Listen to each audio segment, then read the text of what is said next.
երեխայի հետ բնության գիրք գնալը նվեր է հոգու ու սրտի համար։ Շատ հաճախ մեր երեխաներին պետք չեն խաղալիքներ, էկրաններ կամ հատուկ միջոցառումներ։ Պետք է պարզապես դուրս գալ բնության գիրք, միասին ազատ ու անկաշկանդ խաղալ։ Բնությունը հանգստացնում է երեխաներին,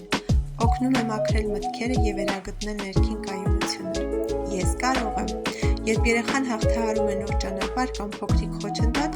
նա ինքնավստահություն է ձեռք բերում իր սեփական ուժերի հանդեպ։ Բնությունը երազներ է բաց աչքերով, բնության մեջ ամեն ինչ կարող է փոխվել խաղի, հեքիաթի կամ հերոսի։ Փայտը թուր, քարը տուն, երեխան սկսում է ստեղծել առանց սահմանների։ Օդը, շարժումը, ուշադրությունը բնության մանրուքների վրա օգնում են կենտրոնանալ,